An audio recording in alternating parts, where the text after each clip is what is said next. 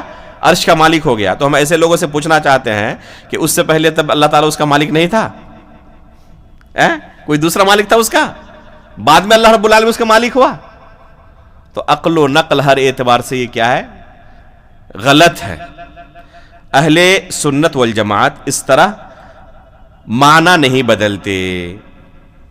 جو لفظ اللہ تعالیٰ نے استعمال کیا ہے، عربی زبان میں قرآن کو نازل کیا ہے، عربی زبان میں اس کا جو معنی ہے اسے ثابت کرتے ہیں اللہ تعالیٰ کے لیے.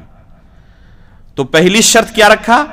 من غیر تحریف، کہ ہم تحریف نہیں کرتے، نہ لفظ بدلتے ہیں نہ معنی بدلتے ہیں. دوسری شرط کہا من غیر تحریف ولا تعطیل. تعطیل کا معنی ہوتا ہے عربی زبان میں خالی کر دینا کسی کو، یعنی انکار کر دینا. جو کچھ اللہ نے کہا ہم انکار نہیں کرتے، ہم اسے ثابت مانتے ہیں، چاہے ہماری عقل کے اندر آئے یا نہ آئے. تعطیل کی صفت یہ اہل سنت والجماعت کی نہیں ہے. جیسے کہ ابھی شروع میں آپ کے سامنے کہا گیا کہ کچھ لوگ کیا کہتے ہیں کہ اللہ تعالیٰ علیم ہے لیکن علم کی صفت نہیں اس کے اندر. کہا گیا نا علیم بلا علم، کہتے ہیں کہ ہم مانتے ہیں کہ اللہ تعالیٰ علیم ہے لیکن اس کا معنی یہ نہیں کہ اللہ رب العالمین علم کی صفت سے متصف ہے. تو اسے ہم کیا کہیں گے کہ اس نے صفت علم کی تعطیل کی، انکار کیا. چنانچہ گمراہ فرقہ ایک گزرا ہے جہمیہ کا، اور اس کا اثر آج بھی جتنے گمراہ جماعتیں ہیں سب کے اندر موجود ہے. آپ ان کی تفسیروں کو اٹھا کر دیکھ لیں، اب پائیں گے کہ ان کے یہاں تعطیل کی صفت موجود ہے، اللہ رب العالمین کی صفات کا انکار کرتے ہیں. تو یہ اہل سنت والجماعت ایسا نہیں کرتے، تعطیل نہیں کرتے، انکار نہیں کرتے. سب سے پہلے اسلام کے اندر جس نے اللہ رب العالمین کی ان صفات کی تعطیل کی تھی، انکار کیا تھا، وہ تھا جعد بن درہم. سب سے پہلے جس نے اسلام کے اندر تعطیل کی راہ اپنائی تھی، اللہ رب العالمین کی صفات کا انکار کیا تھا، وہ کون تھا؟ جعد بن درہم. خالد بن عبداللہ القصری رحمہ اللہ نے علماء سے مشورہ کرنے کے بعد عید کے دن اسے اپنے ہاتھوں سے ذبح کیا تھا اور کہا تھا عید کا خطبہ دینے کے بعد کہ اے لوگو، تم لوگ اپنی اپنی قربانی کرو اور میں جعد بن درہم کو ذبح کر کے اللہ رب العالمین کے سامنے اس کی قربانی پیش کرنا چاہتا ہوں. اور پھر منبر سے اترے اور اس کو انہوں نے اپنے ہاتھوں سے قتل کیا. یہ جعد بن درہم تھا جس نے سب سے پہلے اللہ رب العالمین کی صفت کا انکار کیا تھا. اللہ رب العالمین کو صفات سے عاری مانا تھا، اللہ رب العالمین کے صفات کو نہیں مانتا. اور پھر اسی جعد بن درہم سے جہم بن صفوان نے اس باطل عقیدے کو اختیار کیا اور اس کی نشر و اشاعت کی، جس کی طرف منسوب یہ فرقہ جہمیہ ہے. جہمیہ ایک گمراہ فرقہ ہے جو اللہ رب العالمین کی صفات کا کیا کرتا ہے؟ انکار کرتا ہے. جس کی نشر و اشاعت کس نے کی تھی سب سے زیادہ؟ جہم بن صفوان نے. اور جہم بن صفوان نے یہ کہاں سے اخذ کیا تھا؟ جعد بن درہم سے. تو یہ اہل سنت والجماعت یہ کام نہیں کرتے. جو کچھ اللہ تعالیٰ نے بیان کیا اپنے بارے میں، رسول اللہ صلی اللہ علیہ وسلم نے بیان کیا ہے، تو اس کو سر تسلیم خم کرتے ہیں، مانتے ہیں، کسی ایک صفت کا انکار نہیں کرتے. اس کے بعد کہا من غیر تحریف ولا تعطیل ومن غیر تکییف ولا تمثیل. اور نہ اللہ رب العالمین کی صفات کی یا ذات کی کیفیت بیان کرتے ہیں. تکییف یعنی کیفیت بیان کرنا. تو اللہ رب العالمین کی کیفیت بیان نہیں کرتے کسی بھی صفت کی. جیسے الرحمن علی العرش استوى، اللہ رب العالمین عرش پر مستوی ہوا، کیسے؟ تو کہتے ہیں ہم نہیں جانتے. اللہ رب العالمین نے اس کیفیت کی ہمیں خبر نہیں دی ہے، جیسے کہ اس کی شان کے لائق ہے. اللہ رب العالمین نے اپنی ذات کے بارے میں بہت زیادہ خبر دی ہے، صفات کے بارے میں خبر دی ہے، ہم ان پر ایمان رکھتے ہیں. کوئی اگر پوچھے کہ کیسے، تو ہم کہتے ہیں کہ ہمیں اس کیفیت کا علم نہیں. امام مالک رحمہ اللہ سے پوچھا کسی نے کہ اللہ رب العالمین عرش پر کیسے مستوی ہے؟ تو امام مالک رحمہ اللہ نے کیا جواب دیا تھا؟ الاستواء معلوم والکیف مجہول. کہ استوا تو معلوم ہے کہ اللہ رب العالمین عرش پر مستوی ہے، کیونکہ خود قرآن میں اس نے بیان کیا ہے. تو استوا تو معلوم ہے ہمیں، لیکن اس کی کیفیت ہمیں معلوم نہیں ہے. اس کے بعد کیا؟ والسؤال عنہ بدعہ. اور اس تعلق سے یعنی کیفیت کے بارے میں سوال کرنا یہ بدعت ہے. صحابہ اکرام کے سامنے اللہ رب العالمین نے جب قرآن کی ان آیتوں کو رسول اللہ صلی اللہ علیہ وسلم پر نازل کیا تھا تو صحابہ اکرام نے پوچھا نہیں تھا کہ کیسے. صحابہ نے تابعین کو یہ دین سکھایا، ان کے سامنے بیان کیا قرآن کی ان آیتوں کو. کسی تابعی نے یہ نہیں پوچھا کیسے. تو کیفیت کے بارے میں سوال کرنا کن کا طریقہ ہے؟ اہل بدعات کا طریقہ ہے. اور کہا وما اراک الا مبتدع، اور میں تمہیں مبتدع ہی سمجھتا ہوں، بدعتی سمجھتا ہوں. اور حکم دیا کہ اس کو مجلس سے باہر نکالا جائے، اور پھر اسے مجلس سے باہر نکال دیا گیا. تو اس سے بھی پتہ چلتا ہے کہ اہل بدعات کو اس طرح اپنی مجلسوں میں بیٹھنے کی اجازت نہیں دینی چاہیے، بلکہ اس کو باہر نکال دینا چاہیے اگر کسی کے پاس پاور ہو تو. تو یہاں کہنے کا مقصد یہ ہے کہ تکییف کسے کہتے ہیں؟ کیفیت بیان کرنا، اس کی کنہ کو بیان کرنا کہ اس طریقے سے اللہ رب العالمین کی یہ صفت ہے. لیکن اس کا معنی یہ نہیں ہے کہ ہم کیفیت کا انکار کرتے ہیں. کیفیت کا انکار ممکن نہیں ہے. اس کی کوئی کیفیت ہے لیکن ہمیں علم نہیں ہے. علم کا انکار کرتے ہیں ہم، کیفیت کا انکار نہیں کرتے. جب من غیر تکییف کہا تو اس کا مطلب کیا ہوا؟ کہ ہم کیفیت بیان نہیں کرتے کیونکہ ہمیں اس کا علم نہیں. یہ نہیں مطلب اس کا ہے کہ اس کی کیفیت ہی کوئی نہیں ہے. اس کی کوئی کیفیت ہوگی لیکن ہمیں اس کا علم نہیں ہے، اللہ تعالیٰ نے ہمیں اس کی خبر نہیں دی ہے. تو یہ تیسری چیز ہے کہ ہم کیفیت بیان نہیں کرتے. ولا تمثیل، اور نہ اس کی مثال بیان کرتے ہیں. نہ کیفیت بیان کرتے ہیں اور نہ کسی دوسرے سے مثال دے کر سمجھاتے ہیں. اللہ رب العالمین کے ہاتھ ہیں، کیسے؟ جیسے کہ اس کی شان کے لائق ہے. ہم اس کی نہ کیفیت جانتے ہیں اور نہ کسی دوسرے مخلوق سے مثال دے کر سمجھا سکتے ہیں کہ اللہ کی آنکھیں ہیں جیسے کہ فلاں شخص کی، نعوذ باللہ من ذالک. یہ مثال دینا ہوا. تو ہم مثال بھی نہیں دیتے. تو یہ چار اہم ضوابط ہیں اللہ رب العالمین کے متعلق. جو بھی آیت وارد ہو، جو بھی حدیث وارد ہو، وہاں پر ان چاروں ضوابط کا خیال رکھنا انتہائی ضروری ہے. اگر کوئی ان میں سے کسی ایک کو چھوڑتا ہے تو اہل بدعت کا طریقہ اختیار کرتا ہے. اہل سنت والجماعت کا یہ طریقہ نہیں ہے. اہل سنت والجماعت نہ کسی لفظ کو بدلتے ہیں، نہ اس کے معنی کو بدلتے ہیں، نہ کسی صفت کا اور نہ کسی نام کا انکار کرتے ہیں، اور نہ اس کی کیفیت بیان کرتے ہیں، اور نہ کسی مثال سے سمجھاتے ہیں. تو یہ جملہ یاد کر لیں، ایک دم ازبر کر لیں کہ ان اہل السنت والجماعہ یؤمنون بما وصف اللہ بہ نفسہ فی کتابہ وبما وصفہ بہ رسولہ محمد صلی اللہ علیہ وسلم من غیر تحریف ولا تعطیل ومن غیر تکییف ولا تمثیل. یہ انتہائی بنیادی عقیدہ ہے اللہ رب العالمین کے بارے میں. اگر کوئی اس طریقے سے اللہ پر ایمان نہیں رکھتا تو اس کا اللہ رب العالمین پر ایمان صحیح نہیں ہے، درست نہیں ہے. اس لیے ہمیں ان نصوص کو جس طریقے سے سلف نے سمجھا تھا، اللہ کے رسول نے صحابہ کو تعلیم دی تھی، اسی طریقے سے سمجھنے کی ضرورت ہے. اور اس طریقے سے نہ سمجھنے کی وجہ سے یہ جتنے گمراہ فرقے ہیں، تمام گمراہ فرقوں کے اندر ایک مشترک چیز آپ پائیں گے.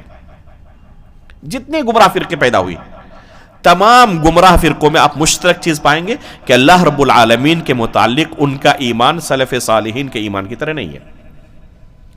اب کسی آیت کے بارے میں، کسی حدیث کے بارے میں جو اللہ رب العالمین کے متعلق، اس کی ذات یا صفت کے متعلق موجود ہو، اب گمراہ فرقوں کے یہاں جائیں، آپ وہ معنی نہیں پائیں گے جو صحابہ کرام نے بیان کیا تھا، تابعین نے بیان کیا تھا، تبع تابعین نے بیان کیا تھا. وہ معنی نہیں پائیں گے. یا تو ان کے یہاں تحریف پائیں گے، یا ان کے یہاں تعطیل پائیں گے، یا تکییف پائیں گے، یا تمثیل پائیں گے. ان چاروں میں سے کوئی نہ کوئی برائی ان کے یہاں ضرور موجود ہے. اہل سنت والجماعت ان برائیوں سے پاک ہے اور ان کی دلیل ہے لیس کمثلہ شیء وہو السمیع البصیر کہ اللہ رب العالمین کی طرح کچھ بھی نہیں ہے اور وہ سمیع ہے اور بصیر ہے. یہ آیت اللہ رب العالمین کے اسماء اور صفات کے متعلق قاعدہ کلیہ کی حیثیت رکھتی ہے. یہ آیت لیس کمثلہ شیء وہو السمیع البصیر یہ قاعدہ کلیہ کی حیثیت رکھتی ہے. یہ جو چاروں چیزیں بیان کی ان چاروں چیزوں کی دلیل اس آیت کے اندر موجود ہے. لیس کمثلہ شیء اللہ رب العالمین کی طرح کچھ ہے ہی نہیں. اس میں مثلیت کی نفی ہے جس کو ہم تشبیہ کہتے ہیں کہ اللہ رب العالمین کی تشبیہ نہیں دی جا سکتی. کتاب و سنت کے اندر تشبیہ کا لفظ کہیں وارد نہیں ہے. کتاب و سنت کے اندر تشبیہ کا لفظ کہیں وارد نہیں ہے. کون سا لفظ وارد ہے؟ تمثیل کا لفظ. قرآن میں اللہ تعالیٰ نے کیا کہا؟ لیس کمثلہ، تو مثل کی نفی کی گئی ہے. لا مثل لہ، اللہ رب العالمین کا کوئی مثیل نہیں ہے. فلا تضربوا للہ الامثال اللہ تعالیٰ نے قرآن میں کہا، تو مثل کی نفی کی گئی ہے. تشبیہ کا لفظ وارد نہیں ہے. تشبیہ کا لفظ ہمیں سلف صالحین کے یہاں ملتا ہے. جیسے ابھی آنے والا ہے امام نعیم بن حماد رحمہ اللہ جو کہ امام بخاری کے استاد ہیں، ان کا قول. تو تمثیل کی نفی ہے کتاب و سنت کے اندر، اور سلف کے یہاں تشبیہ کا لفظ ہمیں ملتا ہے. جو سلف تشبیہ کا لفظ بیان کرتے ہیں ان کا مقصد بھی تمثیل ہی ہوتی ہے. سلف جو تشبیہ کا لفظ استعمال کرتے ہیں ان کا مقصد کیا ہوتا ہے؟ ان کا مقصد بھی تمثیل ہی ہوتی ہے.